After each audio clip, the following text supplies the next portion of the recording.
What's up, soul family? Coming at you with another collective reading. If you've been looking for messages from your angels, ancestors, guides, even if they're unconventional, then I could have a message from you. I think we can draw inspiration from all aspects of creation. I don't think we're limited to just this reality. If you're interested in a one-on-one reading, then you can always directly message me, or you can do so through the link in my bio. The first reading is going to be $20 for the first 20 minutes, and if for whatever reason it doesn't resonate, then I'll just refund you. And you can always ask a question, or ask as many questions as you want during that time frame, or I can just pull and see what comes out. But let's start. So we have three. We have firecracker with excitement. We have egg with success is assured with good plans and hard work. And then table, hard work ahead. Interesting. Mind you, there are 200 cards in this deck, right? Like, there are a lot of cards in this deck, but... So, I think one of the interesting things about feminine energy is I don't think it's inherently meaning that you're not going to have to work or that you're not going to have to work hard. I think that there are periods where we simply have to do what we have to do. But I think it's by contrast to the work and the effort that we're putting in, it's like we're being very strategic or being very planned or being very calculated with how we're working hard and with the energy and with the efforts that we're putting in. We're not just working hard for working hard's sake, because I mean, if hard workers made millionaires, then most of America would be a lot richer than most of the millionaires that are here right now.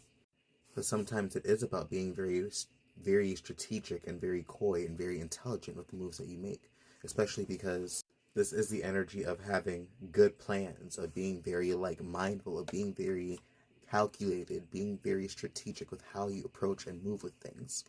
So I'm always going to say, trust your intuition. Your intuition is your magic. My favorite tarot reader, which is White Feather Tarot. If you ever want a tarot reading, or if you ever want to see a collective reading from the person who inspired me the most, it's definitely White Feather Tarot. She is such an outstanding reader, and her ability to look into her ability of just having knowledge of just so many different backgrounds of religions, of different theologies, of different stories, much as her in-depth knowledge of tarot and her ability to pick out such intricate stories woven through cards is what inspired me to become a reading. So she always says your intuition is your magic. So I will forever say that too, because I wholeheartedly believe that also through my experiences.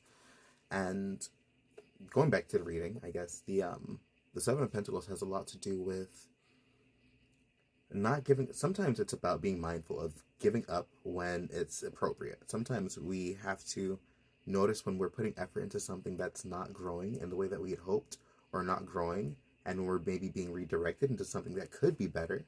But I think a lot of times in my personal experience, when this card comes out, it's a call to be patient and to not give up right before you reap the benefits of your rewards. Because sometimes what the growth is something happening underground. Or that's not the best depiction of it. But sometimes the growth is happening underground. It's like when a plant first grows, what grows first is unseen. What grows first are the roots under the soil. You don't see the plant. You don't see the flowers.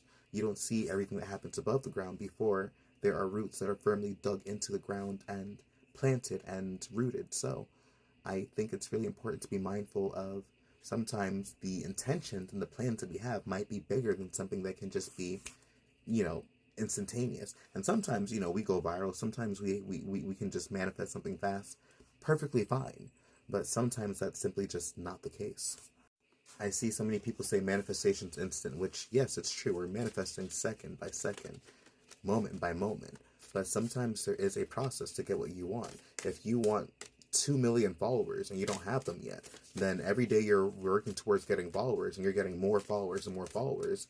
That is movement. You know what I mean? So there's not always just the fact that manifestation is just instant and then you get what you want. It's like people see it from such a black and white perspective. It's like, no, well, technically yes, but there is still energy to be moved. Every follower is still you gaining momentum. Every thought that you have, every belief that you instill, every time you correct or shift your belief from the old to the new, that is movement. So I don't want people to think that just because you don't have a manifestation yet doesn't mean that it's not on the way, or doesn't mean that it's not in the works. I think that's a very false premise, especially when we have very big plans that take work and intention and time. And I think it's part of the reason why it says success is assured with hard work and planning. Because sometimes, again, I don't like working hard. I really don't. But there are times where we kind of gotta grind, or we kind of have to put the pedal to the metal, or we kind of have to take action to our manifestation. Like, yeah, manifestation, you can literally sit on your ass and manifest a castle falling out the sky. But if it were such an easy thing for 99% of the humans to do, as the way it were to be presented with the technicality of manifestation, then most people preaching about manifestation wouldn't even be making fucking videos.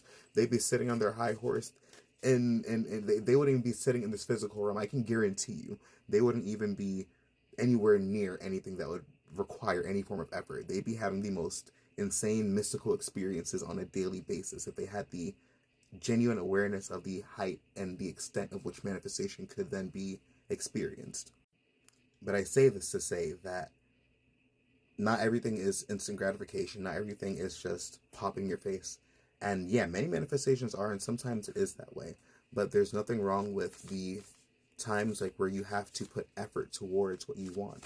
And sometimes that is how energy moves.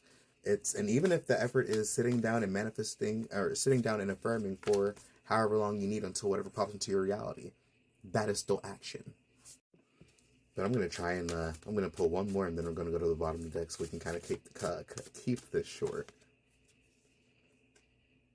And then 4 of Swords. So yeah, there is also, I think one of the things that's really interesting is, and this is going to sound very contradictory, but there is also movement that is found within rest. And just as much as there is action to be taken, right? Really important to take aligned action and appropriate action towards whatever goal you want. Like if you want a car, you might want to call the dealership. You might want to start looking at different places. Or again, you can just sit and affirm and have a car. But I'm speaking for the high majority of people. But in that exact same breath, there are times in which the action is rest. And the 4 of Swords, many times it pops out like when, because a lot of times what moves things isn't the physical motions that we're taking, it's the beliefs that we have that these physical motions are then instilling. So a lot of times the 4 of Swords has the energy of rest and contemplation, and the ability to shift your mindset, or to contemplate about like what you want, or to kind of grasp what you want and how you want to achieve it. And even that is motion. Even that is effort. Even that is, I wouldn't say effort, even that is work towards what you'd want to manifest, even if it doesn't necessarily seem like such, because sometimes we tend to think that just sitting down is, or resting is, a negative thing. But many times, even that alone is allowing energy to be moved into the way that you want to get what you want. So sometimes the act itself of being able to determine and define the things and the goals that you want and that you have allow reality to conform and to lead you to what you want that much faster. So say you want to make $500 a month for whatever reason, and then what will then happen now that you have this specific intention? You don't always have to have intention. Certain times you can just allow the universe, if you're in the mode of surrender, to just surprise you with things. But say you have a specific goal, what's going to start happening is you're going to start being led intuitively to that goal. You might start seeing this pop out. You might start seeing a job offering pop up. You might see, ways to make money this way, ways to make money that way. You might start seeing different things that will start aligning into your reality to draw you to where you want to go. And sometimes that in and of itself, the act of intentional sitting, resting, and not acting, or at least putting action before you contemplate and actually are mindful of what you are acting on, can be the biggest change, or biggest differential in your experience. Biggest differentiating factor in your experience. And then on the bottom of the deck, we have the 8 of Wands. So exactly, it's like the second we make a decision, sometimes that is like when energy starts moving the most. Once we solidify our intention and the directions that we have set, then that is where we are kind of being guided towards the fastest path to what we want. And again, sometimes we don't necessarily see things unfolding underground. Sometimes it feels like there's stagnancies, but many times in my experience with the 8 of Wands, it can feel like you're stuck until you're not. It's like sometimes it takes 10 years to make an overnight success, as they say.